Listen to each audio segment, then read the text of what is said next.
Bismillahirrahmanirrahim. Assalamualaikum warahmatullahi wabarakatuh. Selamat pagi, selamat siang, dan selamat malam bagi kita semua. Salam sejahtera bagi kita semua. Om Swastiastu, Namo Buddhaya, salam kebajikan. Pertama-tama saya akan memperkenalkan diri saya. Perkenalkan, nama saya Lady Laduni Saiti, SHS Phil CME.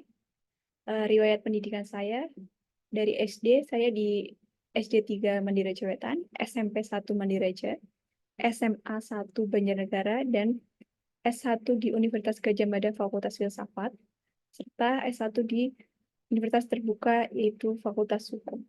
Jadi saya waktu kuliah S1 langsung double 2 degree. Jadi langsung 2 gelar seperti itu. Dan sekarang saya sedang menempuh pendidikan S2 di Magister Fakultas Filsafat Universitas Gadjah Mada dan Magister Hukum di Universitas Jana Bater. Riwayat sertifikasi saya ini yaitu ada saya mengikuti Pusat Mediasi Indonesia seperti mediator, bekerja sama dengan Universitas Gadjah Mada dan MMI.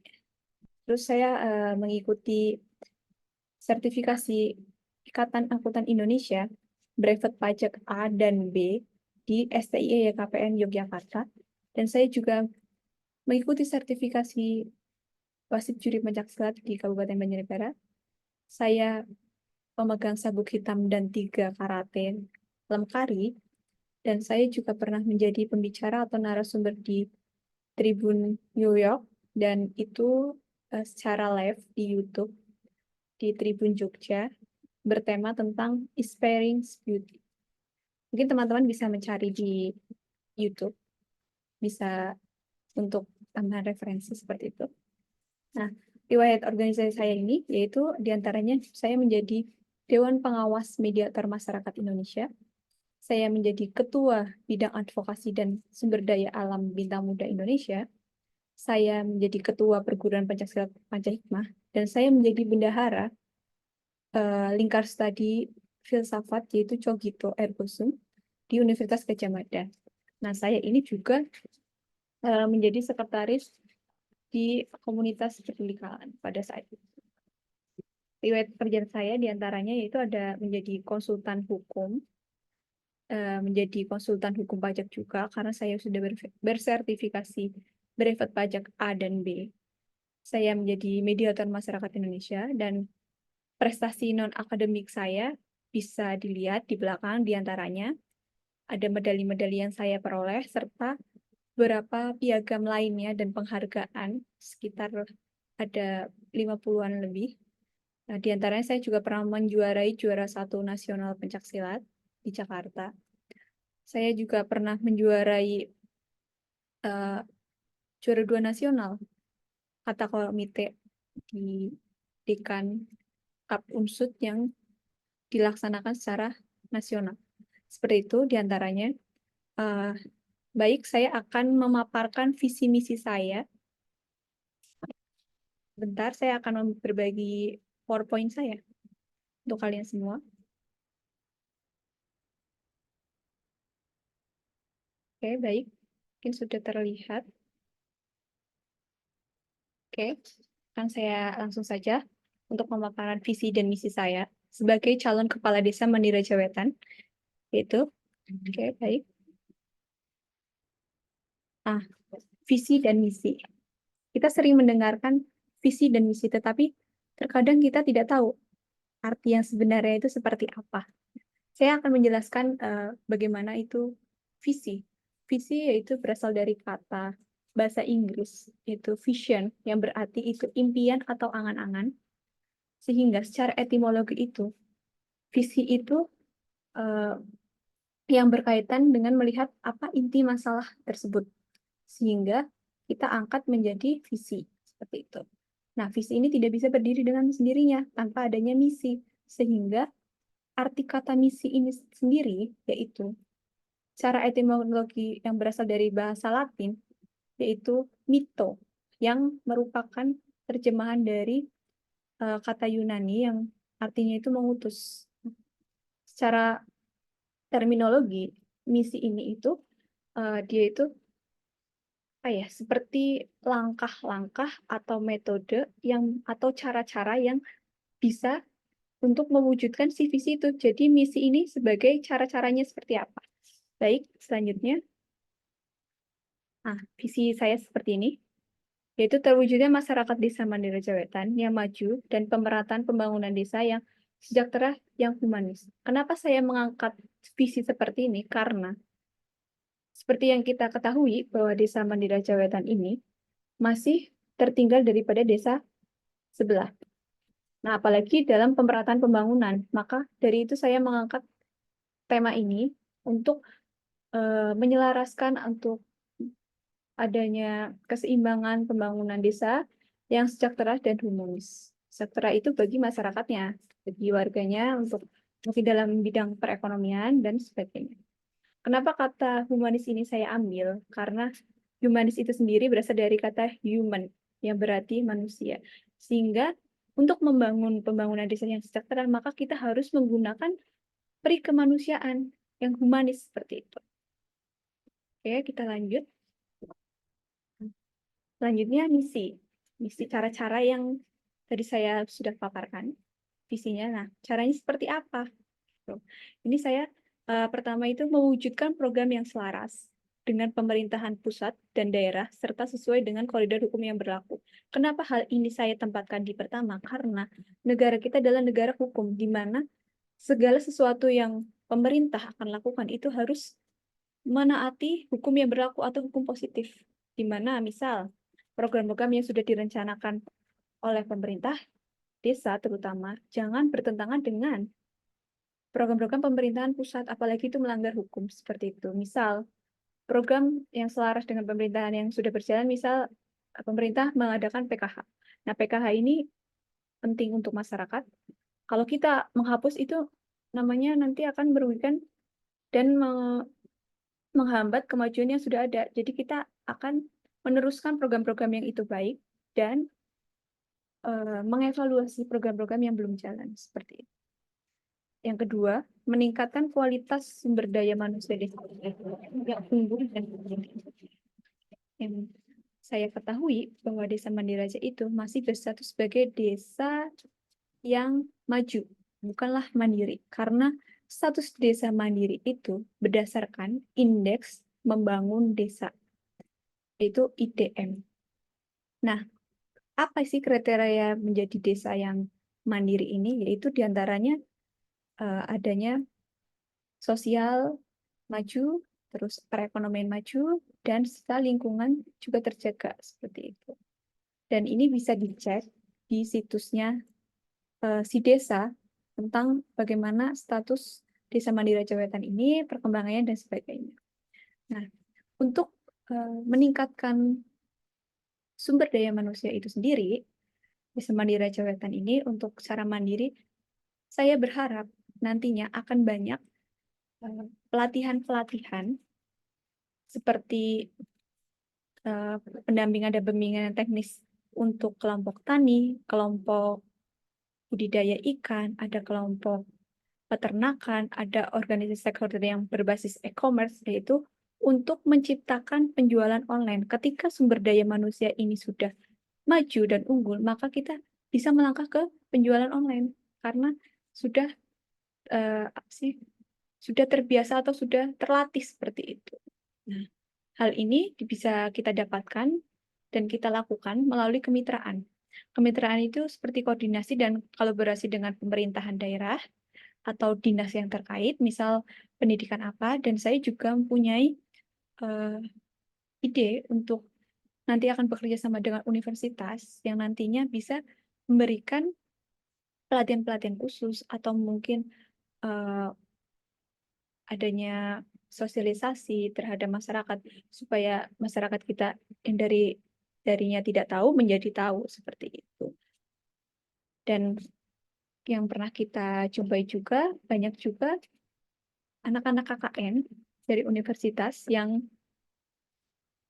menempatkan di Desa Mandiri Jawetan ini sebagai tempat untuk lokasi kuliah kerja nyatanya. Nah, kita bisa mempergunakan hal itu untuk memajukan Desa Mandiraja Wetan, menggali potensi sumber daya manusianya melalui mereka-mereka ini. Oke, selanjutnya yaitu mewujudkan pembangunan infrastruktur yang seimbang dan berkelanjutan.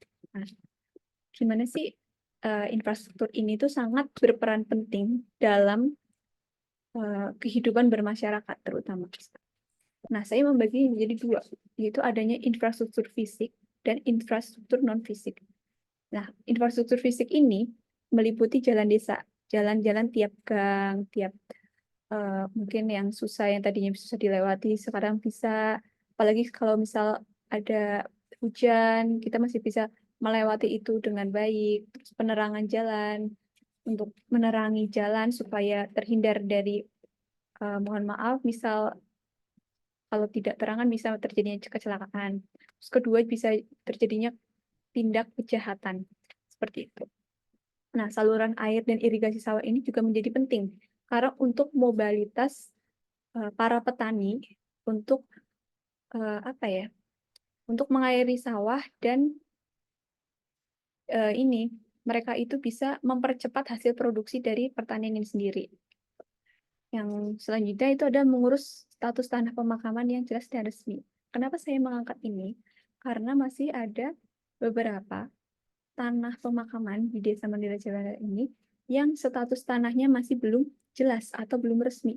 Karena apa? Status tanah ini tuh masih tanah yang tak bertuan. Maka dari itu, ketika ada dana dari pusat, tapi itu status tanah tidak jelas, maka tidak akan bisa turun ke bawah untuk pembangunan di sekitar pemakaman atau kerapian atau tembok keliling dan sebagainya. Karena tanah ini belum tanah milik desa. Untuk sebab itu, saya mengusulkan nantinya apabila saya terpilih menjadi kepala desa, saya berharap saya bisa mengusulkan ke Badan Pertanahan Nasional atau BPN untuk mengurus status tanah ini menjadi tanah resmi desa seperti itu. Nah, selanjutnya ada perpustakaan desa. Nah, perpustakaan desa ini akan berjalan dengan infrastruktur non-fisik seperti WiFi gratis.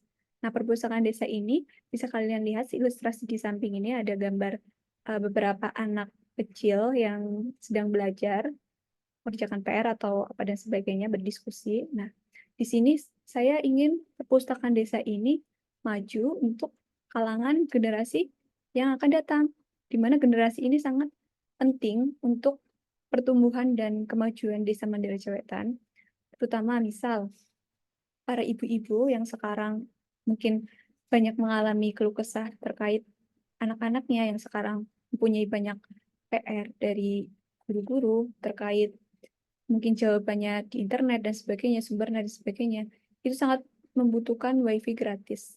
Ketika itu, maka pemerintahan desa harus menyediakan perpustakaan desa yang nyaman, aman bagi anak-anak desa Mandiraja Wetan. Di antaranya menyediakan perpustakaan desa. Nah, secara gratis ini mungkin bisa membangun kreativitas, semangat belajar anak-anak desa, dan sebagainya. Saya juga mengusulkan adanya minimarket desa, di mana menurut saya kantor Desa Mandiraja Wetan yang sekarang ini perlu dipindahkan ke daerah mungkin yang lebih luas. Luas dengan lapangan dan berdekatan dengan gedung serbaguna.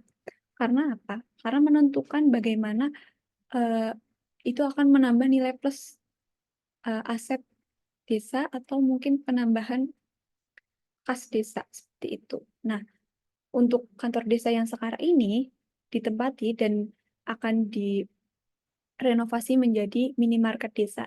Di mana minimarket desa ini nantinya akan menampung hasil-hasil pertanian, perkebunan, UMKM, dan kegiatan lain yang berbau hasil produksi, nantinya akan dipasarkan di minimarket desa ini yang dipegang langsung oleh BUMDes. Jadi BUMDes di sini akan aktif dengan nantinya akan bekerja sama dengan pihak-pihak yang terkait seperti itu, seperti para petani dan sebagainya. Nah, dari BUMDes ini ilustrasinya di samping ada gambaran seperti itu BUMDes. Kenapa saya taruh di tempat balai desa yang sekarang? Nantinya saya harapkan itu karena lokasi dan geografisnya itu sangat strategis. Nah, karena kita ketahui depannya itu pasar, jadi ini emang sudah pas dengan kondisi lokasi sekitarnya, sehingga tidak perlu kita merobohkan bangunan yang nantinya akan dipindah. Jadi sehingga pemanfaatannya lebih jelas. Seperti itu.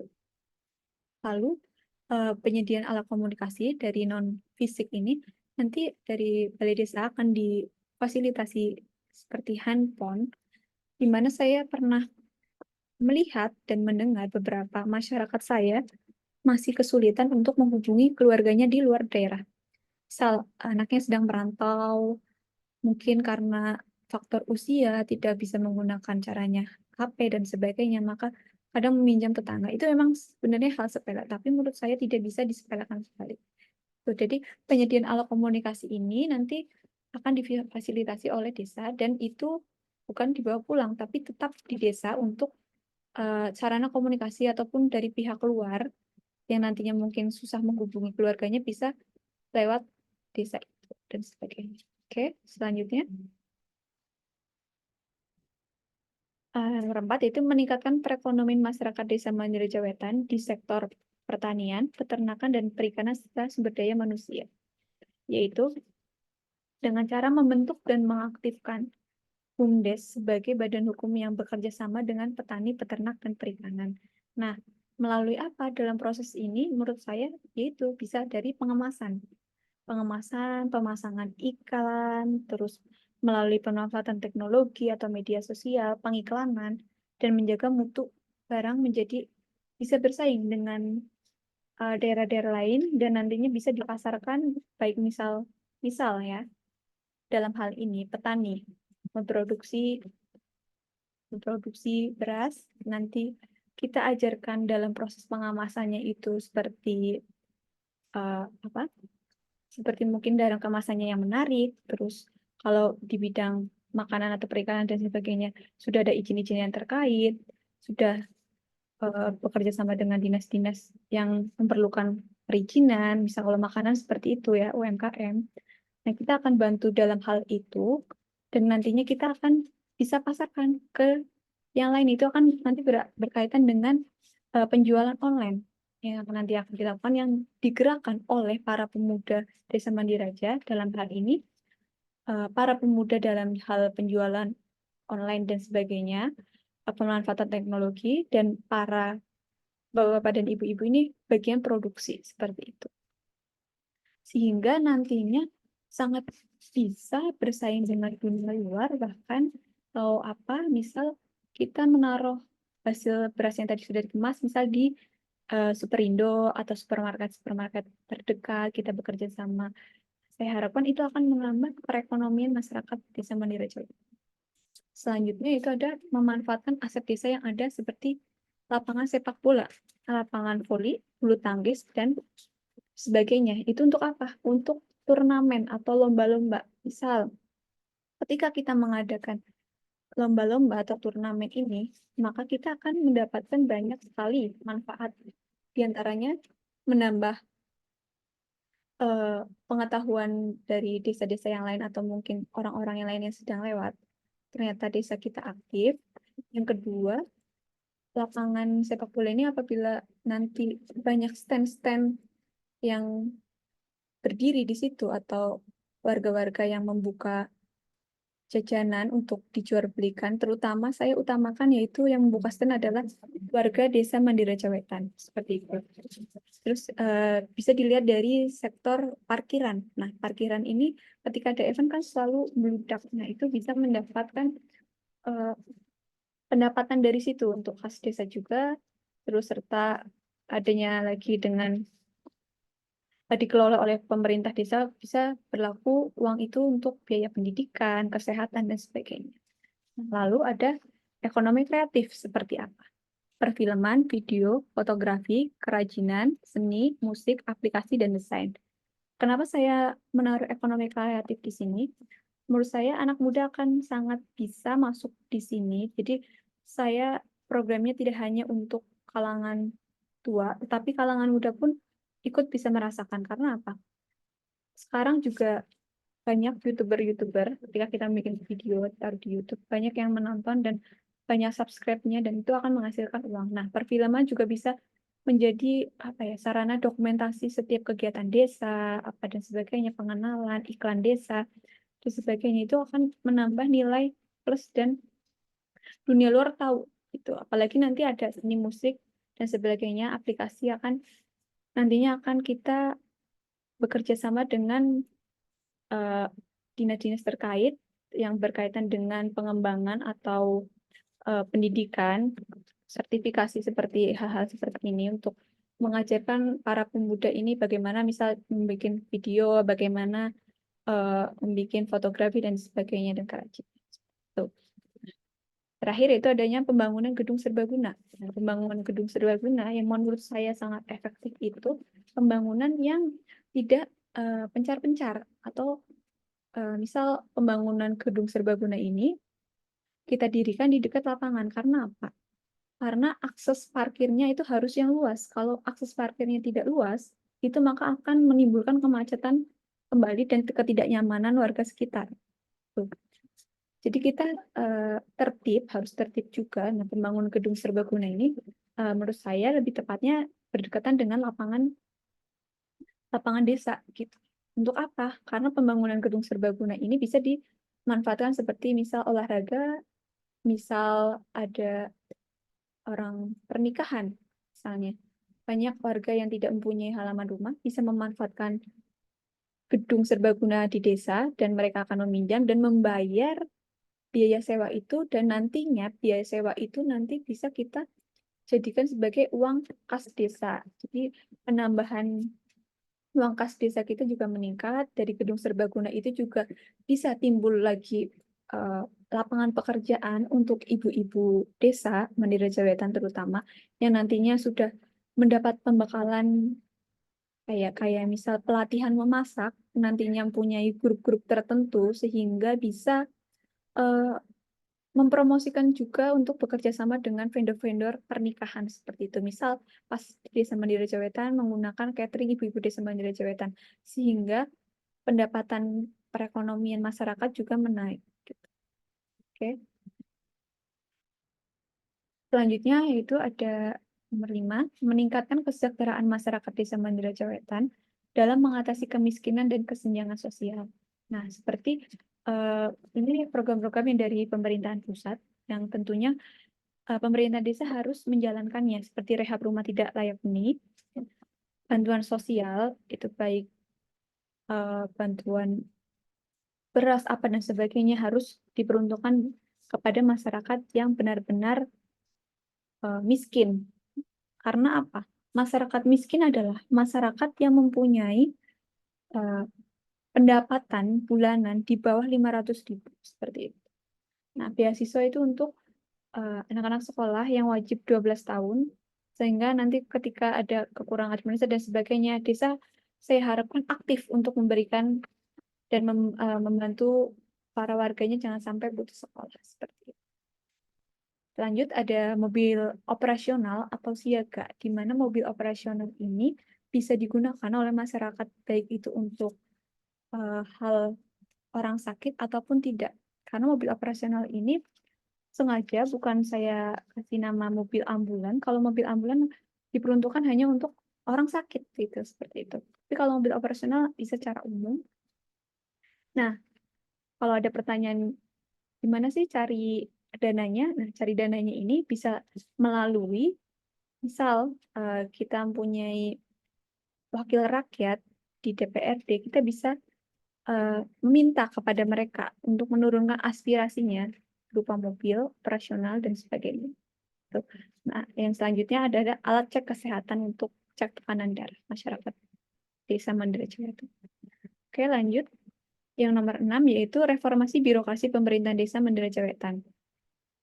Baik, di dalam reformasi birokrasi pemerintah ini, kita harus meningkatkan kualitas sumber daya manusianya, terutama perangkat desanya, yaitu kita akan mengadakan sering BIMTEK atau pelatihan-pelatihan kepada perangkat desa untuk meningkatkan kualitas mereka supaya sesuai dengan SOP, standar profesional, dan masyarakat bisa saling apa ya, ketika masyarakat membutuhkan, kita sudah siap SDM-nya juga seperti itu.